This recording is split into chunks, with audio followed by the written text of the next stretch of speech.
말씀 같이 보고 시작합니다. 누가복음 23장 33절 34절 말씀 보겠습니다. 누가복음 23장 33절 34절입니다. 누가복음 23장 33절 34절 같이 읽겠습니다. 해골이라 하는 곳에 이르러 거기서 예수를 십자가에 못 박고 두 행악자도 그렇게 하니 하나는 우편에 하나는 좌편에 있더라. 이 예수께서 이르시되 아버지 저들을 사하여 주옵소서 자기들이 하는 것을 알지 못함이니라 하시더라. 그들이 그의 옷을 나누어 제비 뽑을세. 아멘. 밑으로 내려가서 42절 43절 같이 읽겠습니다. 이르되 예수여 당신의 나라에 임하실 때에 나를 기억하소서 하니 예수께서 이르시되 내가 진실로 내게 이르노니 오늘 내가 나와 함께 낙원에 있으리라 하시니라. 한 곳 더 봅니다. 46절 같이 읽겠습니다. 예수께서 큰 소리로 불러 이르시되 아버지 내 영혼을 아버지 손에 부탁하나이다 하고 이 말씀을 하신 후 숨지시니라. 아멘. 오늘 옆에 사람하고 같이 나눌 이야기는 이 시간이 나의 생의 마지막이라면 지금 옆에 있는 분에게 어떤 말을 남겨주고 싶으십니까? 한마디만 정제해서 남겨주십시오. 이 시간이 나의 마지막 시간이라면.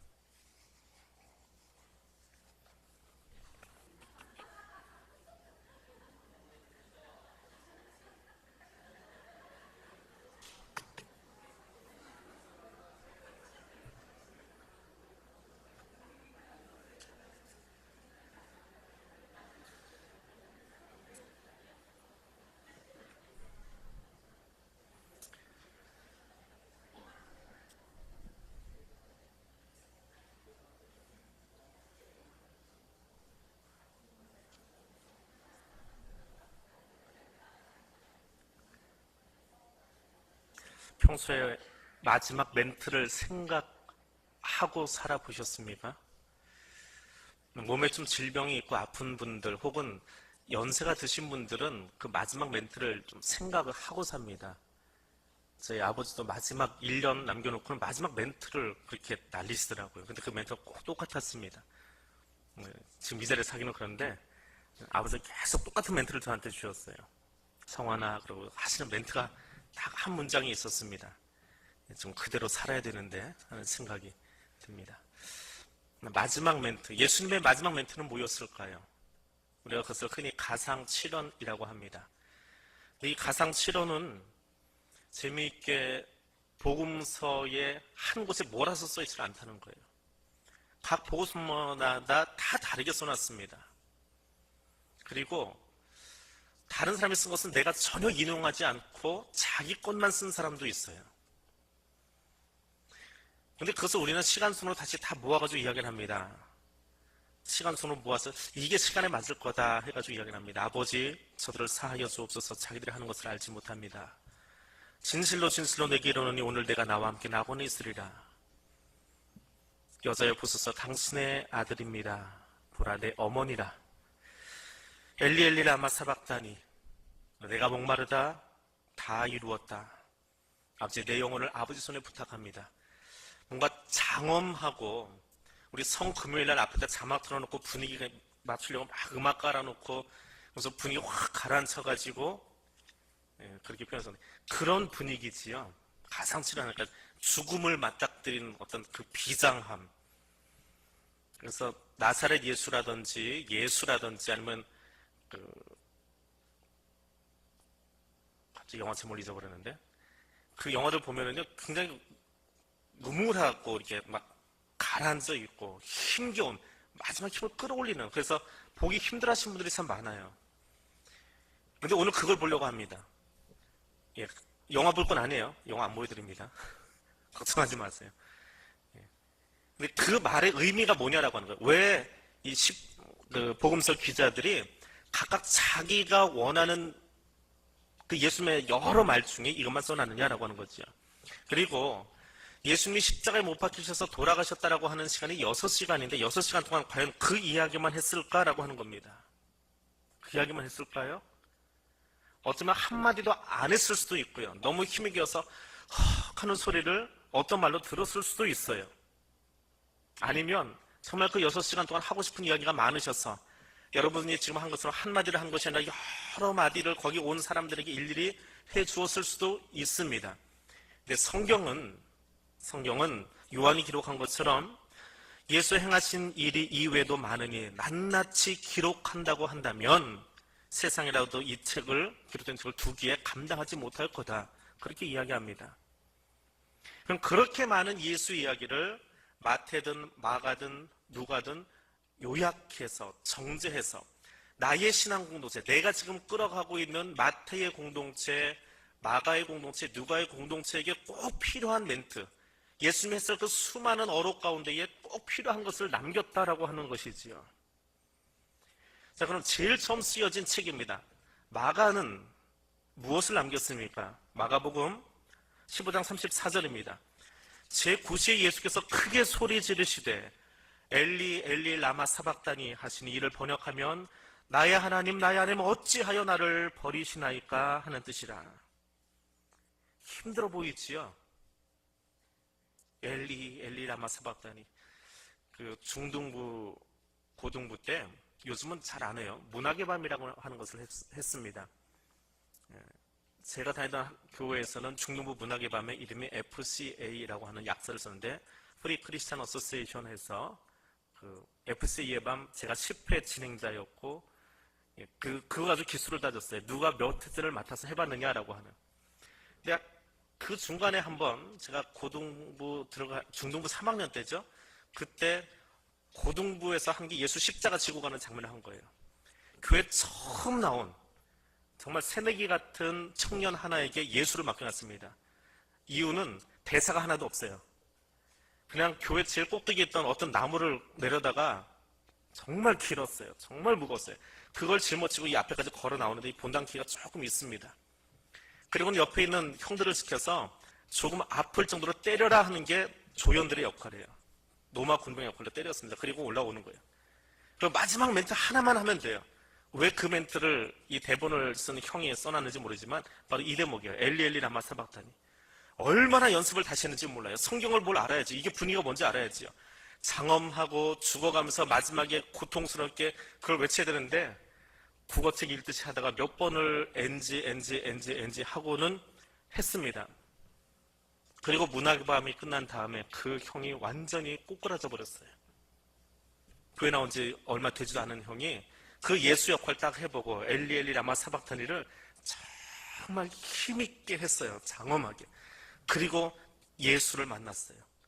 그 문학의 밤 하는 그 앞에 강대상에서 십자가를 매달아 버렸거든요. 줄 묶어가지고 그 나무 위에다가 몇 번 매달려 있었는데 그러고 예수 만났습니다. 그럼 이 구절은요. 그런데 우리가 생각하는 그런 이야기하고는 조금 달라요. 원래. 자, 시편 22편을 찾아보겠습니다. 시편 22편입니다. 구약 816쪽입니다. 시편 22편입니다. 자, 1절만 같이 읽어보겠습니다. 내 하나님이여 내 하나님이여 어찌 나를 버리셨나이까 어찌 나를 멀리하여 돕지 아니하시오며 내 신음소리를 듣지 아니하시나이까. 이 구절을 그대로 가져온 거예요. 엘리 엘리 라마 사박다니 그대로 가져왔습니다. 다윗의 생에 있어서 가장 두려운 사건이 무엇이냐? 다윗의 삶에 있어서 가장 두려운 것, 하나님이 나를 버리셨다라고 하는 거예요. 전쟁에서 쫓겨다니는 것도 괜찮고요. 살다 죽는 거니까. 미갈이 아내였는데 이만저만해서 부부 관계 제대로 유지 안 되고 헤어져 버리는 거 그것도 감당할 수 있어요. 정치적인 사건이었으니까. 근데 하나님이 나를 버리시는 사건은 감당할 수가 없습니다. 시편 51편에서도 그러잖아요. 바세바를 범한 다음에 하나님 앞에서 기도하면서 하나님 내가 이 불륜의 죄 때문에 잘못했습니다. 그것보다 더 두려운 게 뭐냐면 하나님 주의 성신을 내게서 거두지 말아 주옵소서. 그 대목에 가면요, 51편에다가 그 대목에 가면 정말 답답할 정도의 이 심정이 느껴져요. 하나님이 떠나가신다고 하는 것이 무엇일까? 그 정도로 다윗에게 있어서는 하나님과 같이 걷는 것이 가장 중요하고 행복한 거예요. 여호와는 나의 목자신 내게 부족함이 없습니다. 그게 자신의 고백이어야 되는데 하나님이 떠나가시면, 근데 여기 그 노래가 나오잖아요. 하나님 어찌하여 나를 버리십니까? 하나님은 어떤 분이에요? 3절에 가니까 이스라엘 찬송 중에 계시는 주여 주는 거룩하십니다. 하나님은 계세요. 근데 지금 내가 너무 힘들다 보니까 하나님 바다 위에 저기 떠있는 섬 하나처럼 너무 희미하게 보이는 거예요. 하나님 어디 계세요? 근데 그 하나님이 어떤 분이십니까? 4절에 가니까 우리 조상들이 주께 의뢰하고 의뢰하였으므로 그들을 건지셨습니다. 하나님이 안 계신 것 같은 세상 속에서, 애굽에 끌려가 있던 그 상황 속에서 하나님 죽겠어요, 좀 살려주세요 했더니 하나님이 들으셨다는 거예요. 그게 나의 하나님이에요. 그런데 내가 지금 왜 기도하느냐 하면 6절부터 나오는 이야기예요. 나는 벌레요 사람이 아니라 사람들이 비방하며 백성이 조롱거리니이다. 나를 보는 자마다 나를 비웃으며 입술을 삐죽거리고 머리를 흔들면서 말하기를 그가 하나님께 의탁하니 구원하실걸, 그를 기뻐하시니 건지실걸, 그렇게 잘못했는데 하나님이 건지시기나 할까? 그리고 비아냥거리고 있다는 거예요. 그 비아냥거림 받는 것도 힘들고 하나님이 그래서 떠나가신 것 같고 너무 답답해요. 그게 지금 자신의 심정입니다. 하나님이 정말 나를 기뻐하시기나 할까? 이런 모습을 하나님이 보아주실까? 그런데 노래하다 보니까 10절에 가서 이렇게 노래합니다. 내가 날 때부터 주께 맡긴 바 되었고 모태에서 나올 때부터 주는 나의 하나님이 되셨습니다. 내가 엄마 태에서 나올 때 뭘 알고 이야기를 합니까? 엄마 태에서 나올 때 내가 한 유일한 이야기는 기억은 안 나지만 아마 그걸 거예요. 응애. 그 울음소리밖에 없어요. 그런데 하나님은 그 울음소리 터뜨리는 어린아이 위에 손 얹고 너는 내 거야 그러고 사랑하고 계셨다고요. 그러면 내가 무엇을 해서 사랑받는 것이 아니라 그냥 내 존재 자체가 하나님께 사랑받는 그런 존재라는 거예요. 사람들은 네가 뭘 잘해서 지금 네 행동 봐라, 그거 가지고 뭐 구원이나 받을 것 같아? 외쳐봐 하나님 해주시나? 다윗이 힘들어요. 그러고 보니까 진짜 힘들어요. 하고 있다가 가만 생각하니까 그래요. 내가 엄마 태에서 나올 때 내가 한 이야기는 응애밖에 없어. 근데 하나님의 오른손이 거기 내 위에 있었어. 그래서 하는 말인데 12절에 가서 많은 황소가 나를 애워싸고 바산의 힘센 소들이 나를 둘러싸고 입 쩍 벌리고 사자처럼 부르짖고 있는데, 사방으로 둘러싸여 있는데, 그래서 지금 내 가슴은 14절입니다. 나는 물같이 쏟아졌고 내 뼈는 어그러졌고 내 마음은 밀랍같이 촛농같이 다 녹아내리고 죽음의 진토 속에 파묻혀버렸는데 나 다 말라 비틀어졌어요. 정말 가슴은 나만한 게 없어요. 쩍쩍 갈라졌어요. 그런데 24절에 가니까 그는 하나님은 곤고한 자의 곤고를 멸시하거나 싫어하지 아니하시고 그의 얼굴을 그에서 숨기지 아니하시고 그가 울부짖을 때에 들으시는 하나님이라는 거예요. 그게 나의 하나님이에요. 그래서 29절에 가니까 이 시편의 마무리예요. 같이 읽어볼까요? 세상에 풍성한 자가 먹고 경배할 것이요 진토 속으로 내려가는 자 곧 자기 영혼을 살리지 못할 자도 다 그 앞에 절하리로다. 누구요? 하나님이 나와 그렇게 함께 하시기 때문에. 그래서 시편 22편은 1절은 나의 하나님 어찌하여 나를 버리십니까? 그렇게 읊어대는 시가 아니에요. 그런 시가 아니에요. 왜? 이미 29절이 있어요. 시를 인용하려면 시 전체를 봐야 돼요. 예수님이 인용하시기는 1절만 인용했지만 아마 십자가에 못 박히셔서 그 시편을 묵상하고 계셨을 거예요. 그러면서 시를 묵상하면서 쭉 마음속으로 읊고 있는데 그 한 구절만 아마 기억했을 거예요.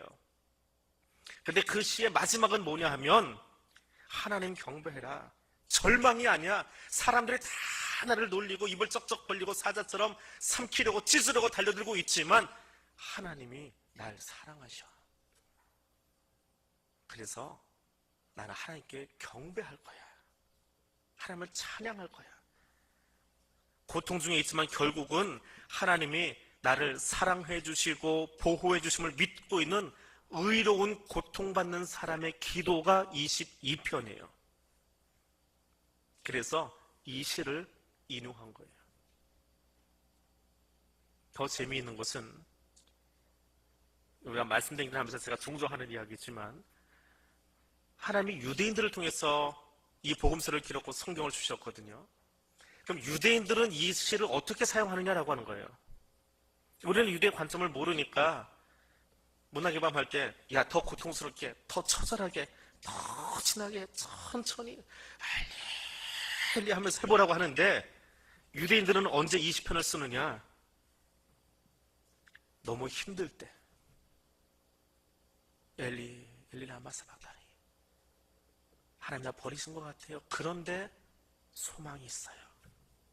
그런데 하나님이 모태에서 어린아이의 머리에 손을 얹으신 것처럼 지금도 내 머리에 손을 얹고 계세요. 사람들은 다 나를 비방하고 있는데 하나님 힘들지만 나는 여전히 하나님 찬양할 거예요.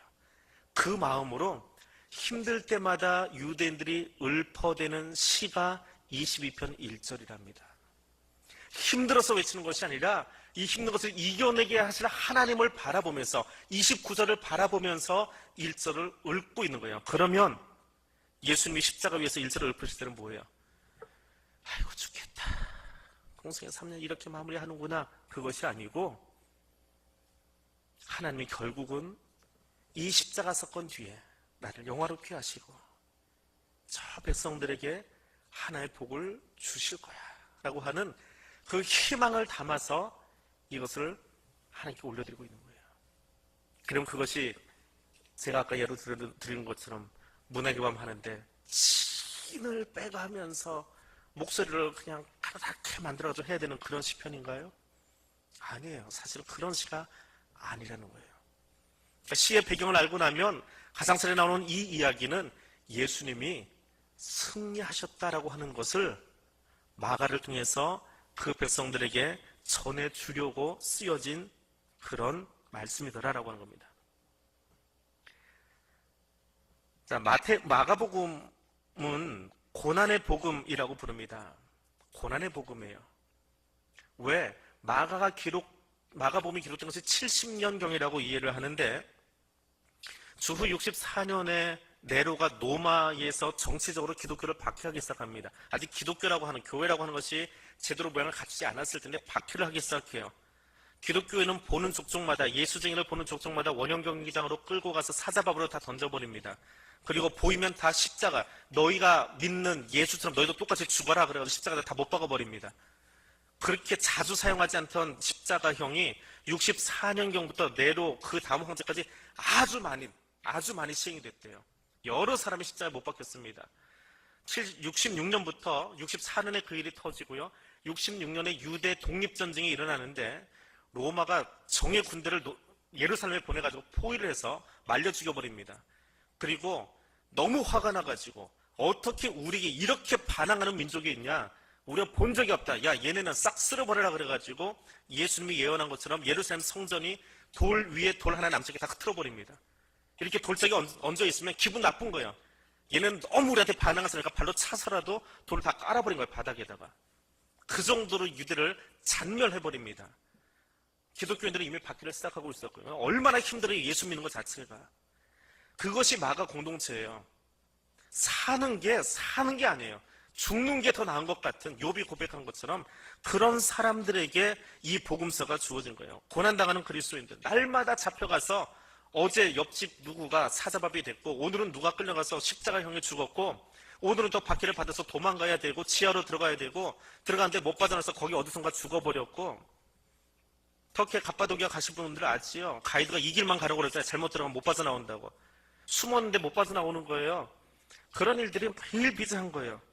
그때에 그들에게 줄 수 있는 이야기 뭐예요? 예수님이 어떤 말씀하셨을까? 십자가 위에서 하나님 나를 왜 버리셨습니까?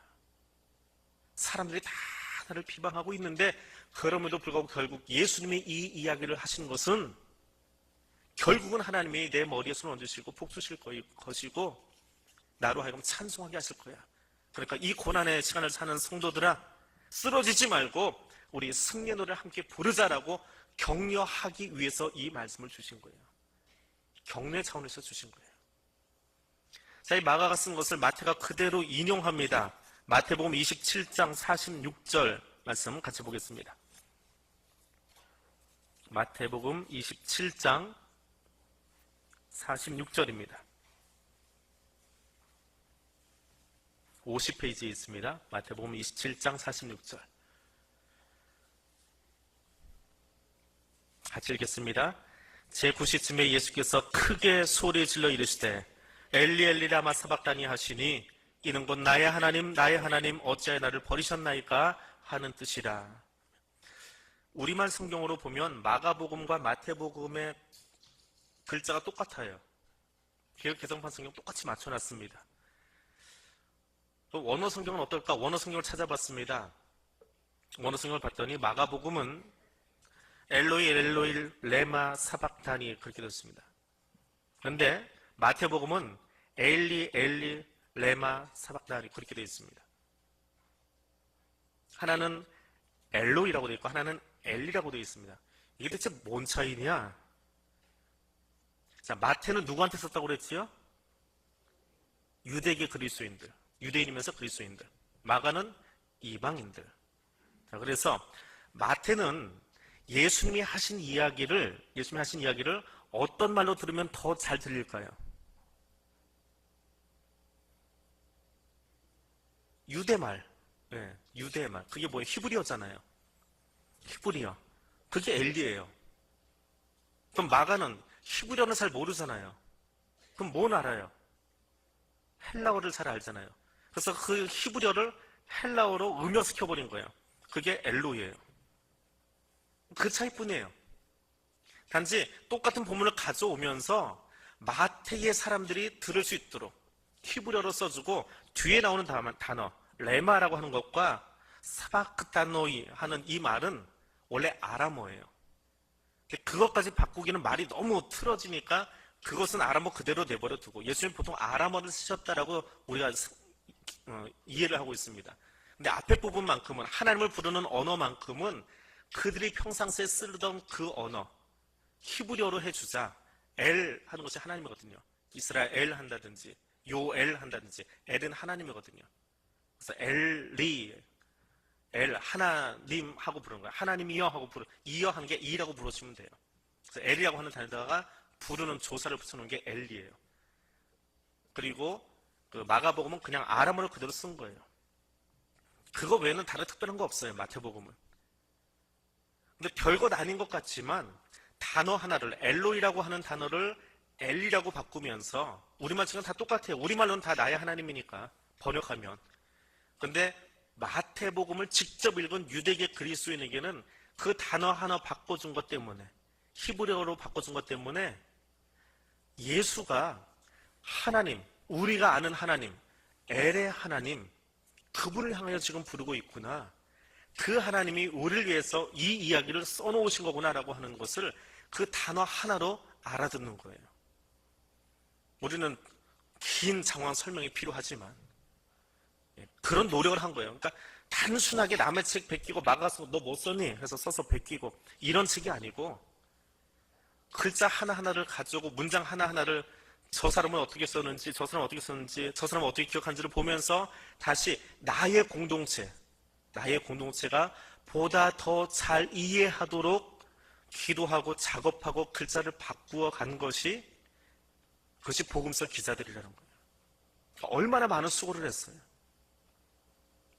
자, 누가복음으로 가볼까요? 누가복음은 3개의 문장이 나옵니다. 그럼 공관복음에서 예수의 가상실현 중에 몇 개가 나오는 거예요? 마태의 하나, 똑같지요? 마가는? 누가의 3개. 그럼 3개는 어디 가버렸어요? 예, 그건 요한복음에 있어요. 그건 요한복음에 있어요. 근데 우리는 이번에는 요한복음을 보지 않기 때문에 그건 빼겠습니다. 자, 누가복음에 3개가 나옵니다. 그 첫 번째 이야기입니다. 우리가 방금 읽었던 그 본문인데요. 누가복음 23장 34절. 다시 한번 읽어보겠습니다. 이 예수께서 이르시되 아버지 저들을 사하여 주옵소서 자기들이 하는 것을 알지 못함이니이다. 이 본문은 마태에 있어요, 없어요? 없지요? 방금 읽어봤으니까. 요한에는 있을까요, 없을까요? 예? 요한에 있어요? 없어요. 예. 누가는 이 본문을 왜 썼을까? 이 이야기는 뭐예요? 아버지 저들을 사하여 주옵소서라고 하는 것은 외침이 아니라 기도지요. 하나님 앞에 기도하는 거예요. 하나님 저들을 사하여 주시옵소서. 자기들이 뭐 하는지 알지 못하고 있습니다. 그러니까 용서해 주세요. 누가의 신학은 용서의 신학이에요. 용서라는 이야기, 용서에 관한 기도가 참 많이 나와요. 그것이 누가복음이에요. 용서하라라고 하는 거예요. 그래서 그 용서 이야기가 여기 써져 있는 거예요. 예수님은 세례 받으시고 기도하셨고 제자 선택하기 전에 기도하셨고 베드로가 신앙 고백하기 전에 먼저 기도하신 뒤에 제자들에게 물어봤고요. 변화산에 올라가셔서 기도하셨고 주기도문을 가르쳐 주기 전에 하나님께 기도하고 나서 주님의 기도를 가르쳐 주셨고요. 체포당하기 전에 겟세마네 동산에 올라가서 땀방울이 핏방울이 되도록 기도하셨어요. 그리고 누가복음 책 안에 기도에 관한 비유가 3개나 등장을 해요. 그만큼 기도를 강조해요. 기도하자, 기도하자, 기도하자. 예수님도 기도했으니까. 근데 마지막까지 기도하시는 분이에요. 십자가 위에서. 무슨 기도 하셨을까요? 용서의 기도. 용서하자. 그 용서를 위한 기도는요, 마가 1번, 마태 1번, 누가는 몇 번이나 했을 거예요? 누가복음과 사도행전을 틀어서 9번 합니다. 그만큼 용서에 대해서 관심이 많아요. 누가의 공동체는 용서해야 되는 공동체예요. 워낙에 다양한 사람들이 들어와 있다 보니까 찌그락찌그락이 얼마나 많은지 몰라요. 얼마나 힘든지 몰라요. 그래서 몇 번이나 용서하랍니까? 70번씩 7번이라도 용서하래요. 그 마지막에는 누가 그 용서를 선언해요? 누가 기도해요? 예수님 십자가 위에서. 쟤들이 뭐 하고 있는지 알지 못합니다. 용서해 주십시오. 예수님의 긴 생애를 마무리하는데 용서로 마무리할 수 있도록 이 성경 이 본문, 그러니까 이야기를 사용하신 거예요. 두 번째 이야기는 43절에 나오는 이야기입니다. 43절 같이 읽겠습니다. 예수께서 이르시되 내가 진실로 내게 이르노니 오늘 내가 나와 함께 낙원에 있으리라. 자, 예수님 좌우편에 매달린 사람들이 누구예요? 네? 누구예요? 예, 강도라고 하는 사람은 마태와 마가복음을 읽은 거예요. 예수님은 누가는 뭐라고 했을까요?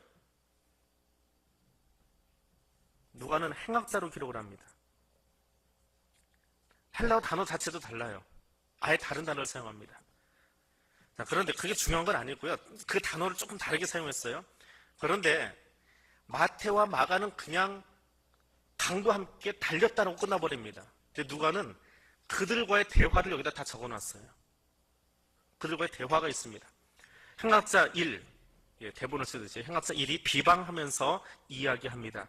내가 그리스도냐? 39절에 달린 행악자 중 하나는 비방하여 이르되 내가 그리스도가 아니냐?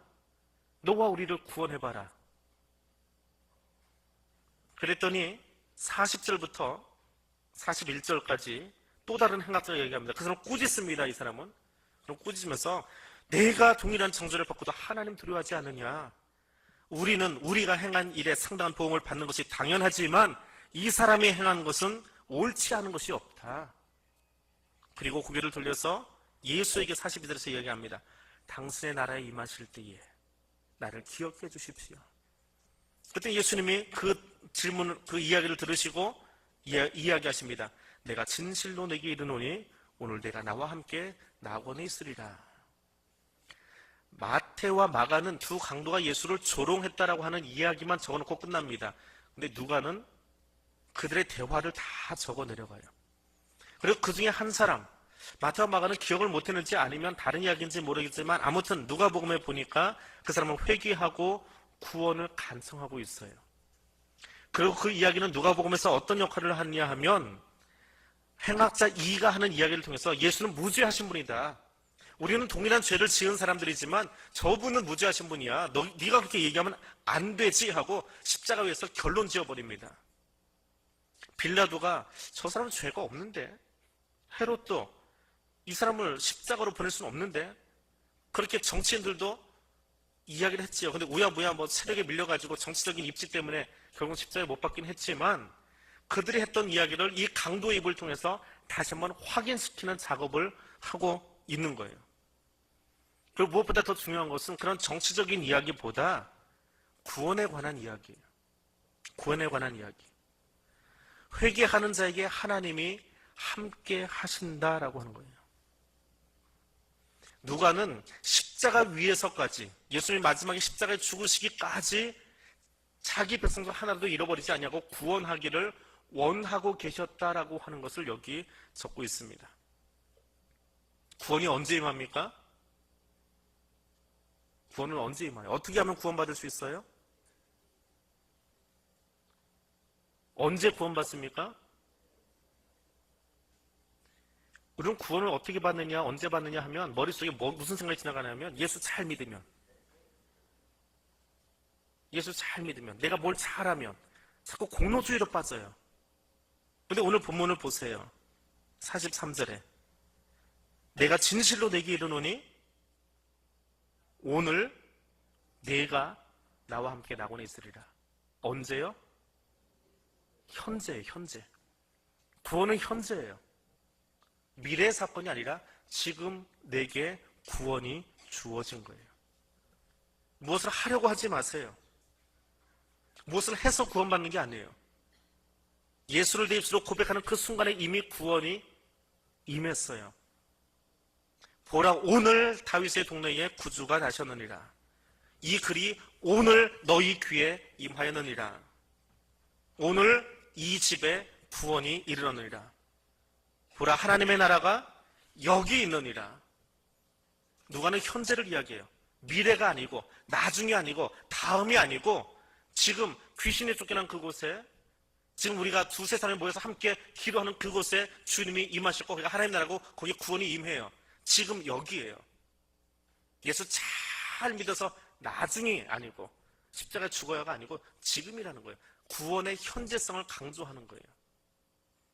세상을 어떻게 살았는지 모르지만 예수 앞에서 회개하고 서 있는 그 사람을 지금 구원하신 거예요. 힘들게 살고 있는 1세기의 그리스도인들에게, 그리고 오늘 우리들에게 구원이 언제 오느냐? 이렇게 살다가 언제쯤 나이 들어서 관에 들어가기 전에, 그것이 아니고요. 지금 여기 나에게 주신 선물이라고 하는 것을 들려주고 계시는 거예요. 세 번째 이야기입니다. 46절 같이 읽어보겠습니다. 예수께서 큰 소리로 불러 이르시되 아버지, 내 영혼을 아버지 손에 부탁하나이다 하고 이 말씀을 하신 후 숨지시니라. 아멘. 자, 이 이야기도 구약을 인용한 거거든요. 이 이야기도 구약을 인용한 건데, 이 이야기는 어떤 분위기로 읊으면 좋을 것 같아요?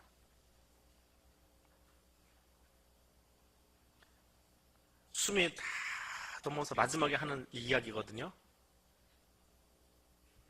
십자가형은 질식시키는 형벌입니다. 질식사예요.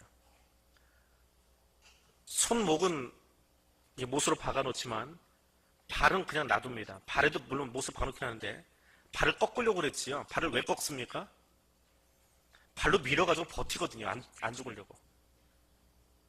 힘이 드니까 여기 관절에다가 해놨기 때문에 사람이 힘들어서 그냥 푹 쳐져 버려요. 그러면 횡격막이 올라서 폐가 쪼그라들어요. 숨을 못 쉬어요. 그럼 숨을 쉬고 싶으니까 발로 밀어요. 하고 이렇게 넓혀요. 근데 몇 시간 매달려 있으면 힘드니까 쭉 내려가요. 또 올라가요. 이거 반복하다가 결국에는 폐가 작아져서 숨을 못 쉬어가지고 죽는 게, 질식사시키는 게 십자가형이에요. 근데 안 죽으니까 오래 걸렸으면 일주일 동안 거기 매달려 있는 사람도 있었대요. 그러니까 어떻게 해요? 발목을 쳐버리는 거예요. 그건 도와주는 거래요. 고통스럽게 있지 말고 빨리 죽어라. 발로 버티지 못하게 하려고. 그러면 그날로 죽는데요. 그래서 예수가 죽었나 안 죽었나 확인해봤더니, 찔러봤더니 돌아가셨잖아요. 그래서 발목을 안 꺾은 거예요. 그러니까 십자가의 마지막, 그렇게 돌아가시기 직전이에요. 숨이 다 차버린, 더 이상 숨을 쉴 수 없는 그 상황 속에서 마지막으로 하는 이야기거든요. 근데 왜 누가는 이 이야기를 가져왔을까? 이 이야기도 참 재미있어요. 재미있다고 표현하기 그런데 가상칠화는요 그렇게 막 무지막지하고 우리가 아는 것처럼 이런 고통스러운 장면을 가져올 것이 아니고 이거는 영화 속에서 그렇게 가져오는 거예요. 영화 찍는 거예요. 근데 실제 그들의 이야기는 그게 아니에요. 자, 마가는 예수의 말씀을 아람어로 자꾸 기록을 하는데 누가는 아람어가 아니라 헬라어로 기록을 합니다. 그래서 마가복음에 있던 이야기를 안 가져오고 자기가 기억하는 것을 가져왔어요.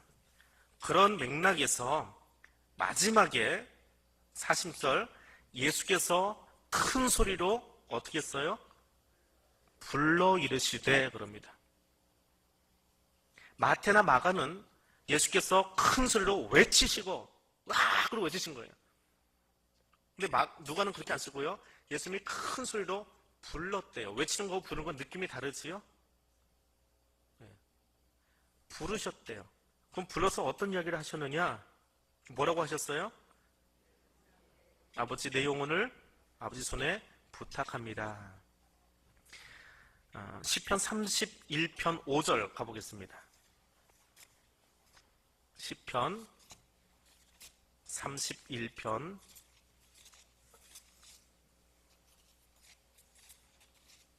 5절입니다. 같이 읽겠습니다. 내가 나의 영을 주의 손에 부탁하나이다.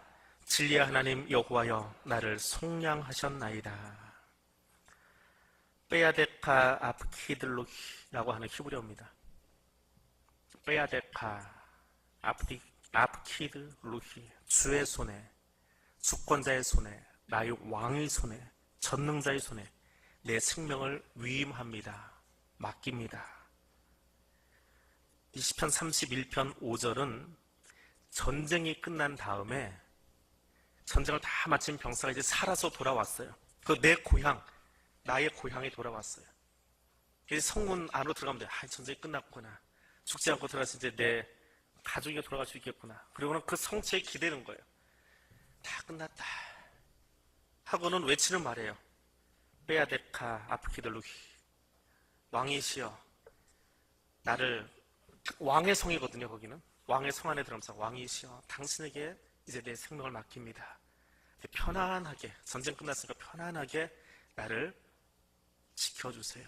우리 가족을 지켜주세요. 감사합니다. 전쟁 잘 끝났습니다. 우리가 이겼습니다. 하는 그 안도의 한숨과 함께 거기 기대서 하는 외침이 이거예요. 이 31편 5절이에요. 그러면 유대인들은 이 구절을 언제 사용할까? 언제 사용할 것 같아요? 아까 22편은 고난 중에 하나님이 나를 이 고난 중에서 꺼내주실까라는 소망을 노래하기 위해서 엘리엘리 라마 사박단이 한다고 그랬잖아요.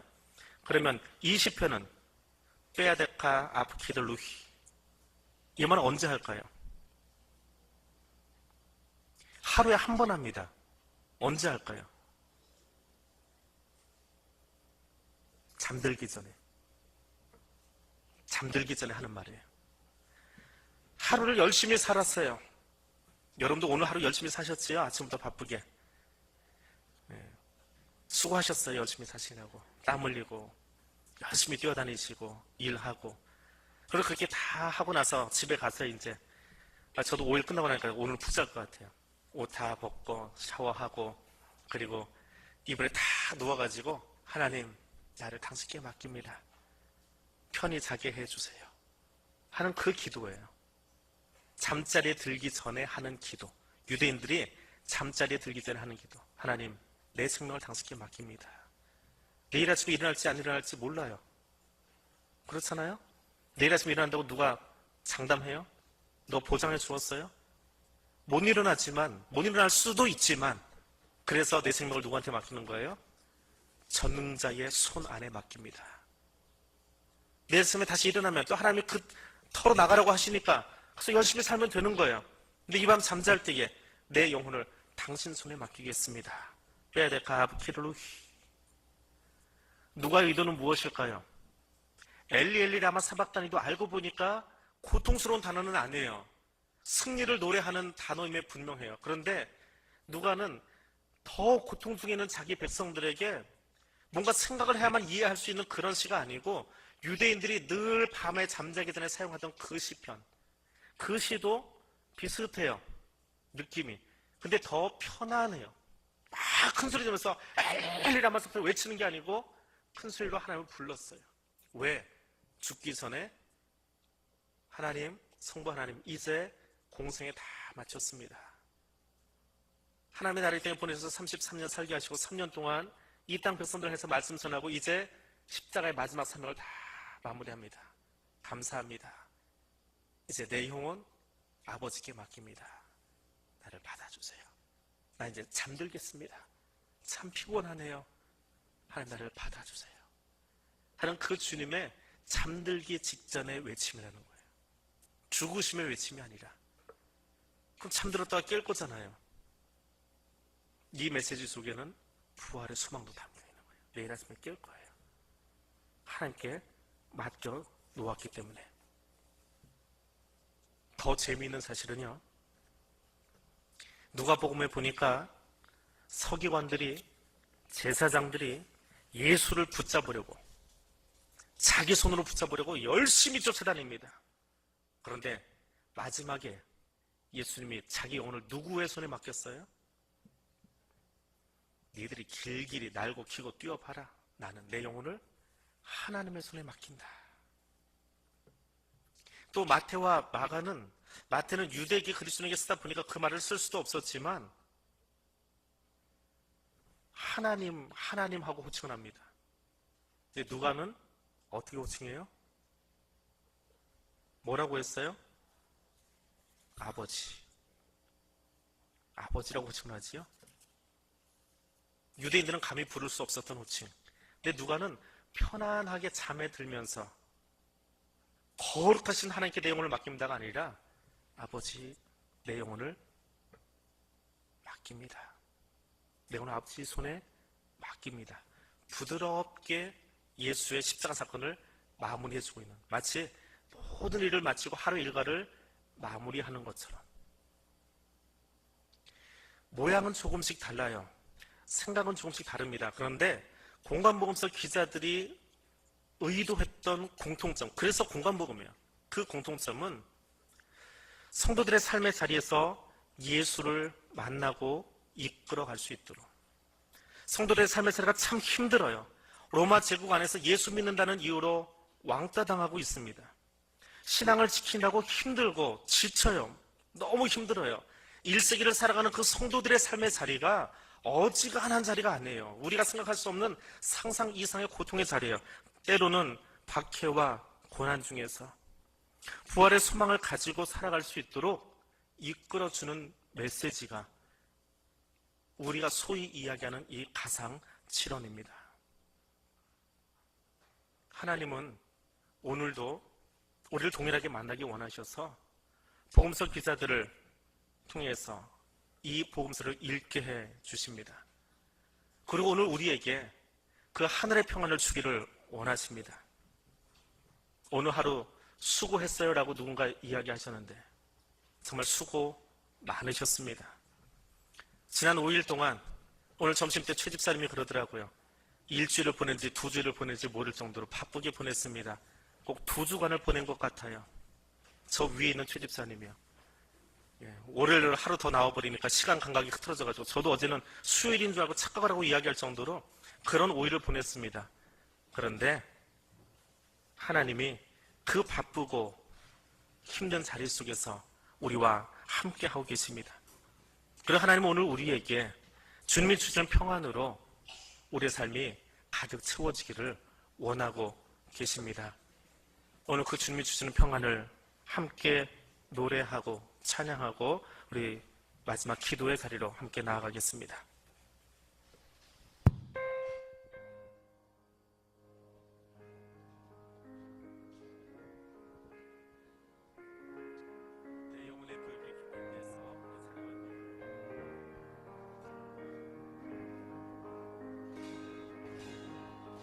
내 영혼의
걱정할 자 그 아무도 없으리라.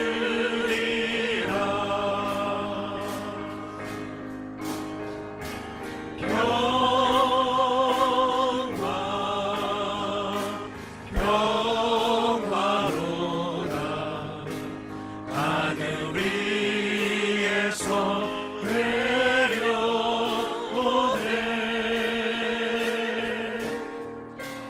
그 사랑의 물결이 영원토록 내 영혼을 덮으소서.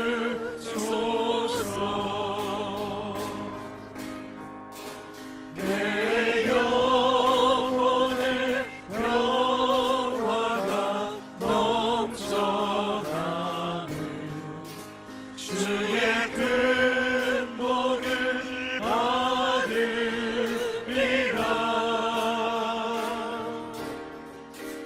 내가 주야로 주님과 함께 있어 내 영혼이 편히 쉬네. 평화로다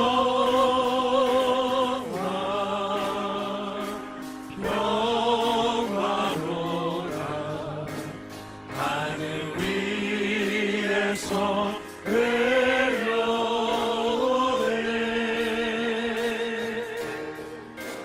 그 사랑의 물결이 영원토록 내 영혼을 덮으소서.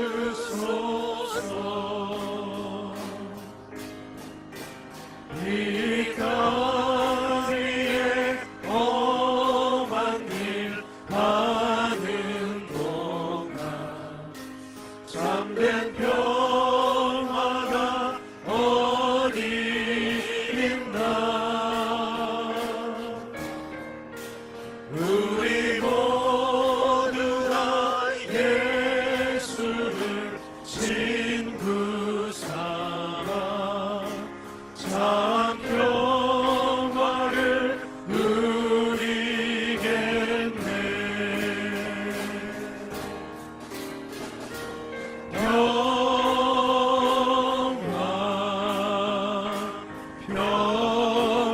평화로다 하늘 위에서 내려오네.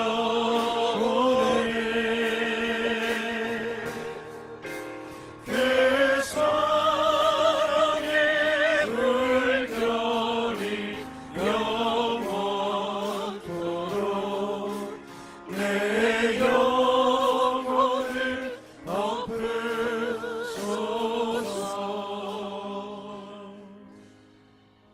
우리 같이 가슴에 손을 얹고 기도하겠습니다. 하나님이 주시는 그 평안을 우리 가슴 속에 채워주시기를 원합니다. 삶에 지쳐있는 우리 이웃들을 바라보면서 하나님 저들의 가슴 속에도 십자가 위에서 주님이 선포하시던 그 평안이 함께 할 수 있기를 원합니다.